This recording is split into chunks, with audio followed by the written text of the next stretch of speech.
The twotone wail of our alarma sísmica, the modem-sized box screwed to the wall in my restaurant, Cicatriz, in Mexico City, that alerts us to tremors, always causes a momentary fright. The detector is there by law. It was a package deal with the smoke detectors and fire extinguishers. It usually goes off a few times a week, blinking to life during the micro-earth disturbances that are common here. The alarm sounds and the staff and I stop what we are doing, glance wide-eyed at each other, stare at the hanging globe lamps to detect any swaying, and, generally, go back to business. When a 7.1 earthquake struck on September 19, 32 years after the 1985 quake that devastated Mexico City and killed thousands, Cicatriz was closed. We are closed every Tuesday, so I can't be sure our little alarm went off, but the citywide alarms, pegged to intersection street lamps, certainly did. My boyfriend and I were sitting at the table at his house when I started to feel a slight rumbling. Is that a truck going by the metro, I thought. Then we heard the alarm. It was hard to walk. The asphalt moved like rough sea waves. He grabbed the dog and we sprinted, pinballing down the stairs and making our way out onto the street. It was hard to walk. The asphalt moved like rough sea waves. I looked up at the building in front of us, which was swaying so dramatically I thought it might topple, and we scrambled to a block with lower buildings and that was away from the nest of crisscrossing electrical lines. Dogs raced through the streets, neighbors screamed, and we felt the crush of buildings collapsing. There was dust in the air from a home that had fallen 3 blocks away. The metro, electricity, internet, and gas lines were out. We would learn later that the death toll has reached well over 300. It took 24 hours to learn that our friends and family were safe. Cicatriz, too, was fine.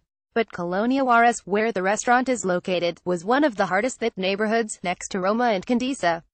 Every other block or so has a collapsed building, or one with major structural damage, the impact zones cordoned off with tape. The media has focused on the gory wreckage of completely destroyed buildings. The less visible structural damage of buildings that are beyond repair and will need to be dismantled will take months to assess. Thousands of people have been displaced by the quake. Those with no homes are staying with family, friends, or in makeshift tent communities in parks and closed-off streets, with whatever belongings they were able to grab during the chaos. My brother Jake, who is my business partner, and I decided to open Cicatriz the day after the earthquake.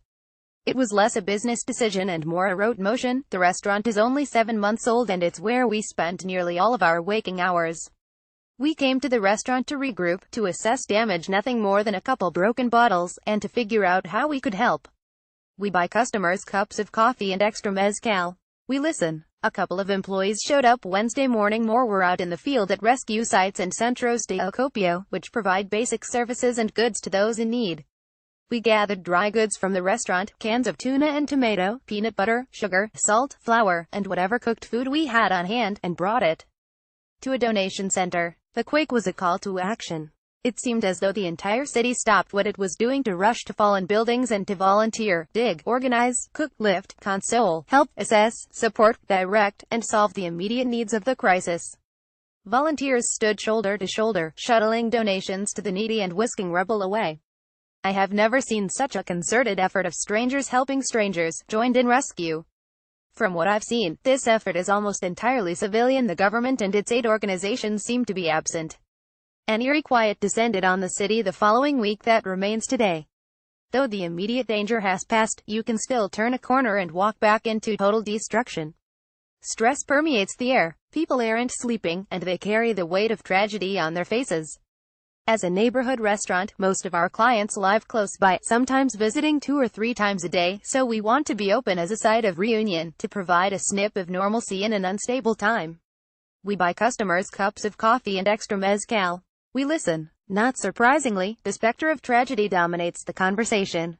Our regulars, Chris and Paula, lived 1 block from Cicatriz, and during the earthquake, their 7-story building's facade had fallen to reveal the interiors of the apartments. It looked as though it might crumble at any moment. A few days after the earthquake, the police permitted a 30-minute clearance for renters like them to run in and grab as many things as possible out of their damaged homes. A few regulars, friends, our manager Jules, and I went with them, and we carried out their essentials, but Chris and Paula will have to find a new place to live. Walking to the market last week to shop for the restaurant, I noticed a huge crack running through the base of a building, signifying major structural damage. A worker hunched on the ground, spreading paste over the rupture with a spackling knife, a band-aid on a gaping wound. In a city that already struggles with providing basic services to over 20 million residents, the instability is now more pronounced. Though there's a profound sadness hanging over the city, the heroic efforts and Chilango solidarity are inspiring. The outpouring of assistance reflects the durability of a truly great city and its residents, both native and adopted. The true test, however, will be how the city and federal governments respond to the more long-term needs of its citizens, especially with housing, how they help pueblos in Oaxaca and Chiapas that fared far worse than the capital, and what steps they take toward preventing future disasters nationwide. In the meanwhile, at Cicatrices, we are trying our best to offer the same service we did before the earthquake. After so much destruction, loss, and trauma, it's a relief for our neighbors, and for us, to be able to see a glimpse of the way things were, the way things will hopefully be again. We're here, a tiny bubble of routine amid the disaster, in the indestructible megapolis we call home. Can I get you a cup of coffee? Scarlett Lindemann is a writer, chef, and restaurant owner in Mexico City. Vance Lump is a freelance illustrator in the Pacific Northwest. Editor Hilary Dixler Canavan.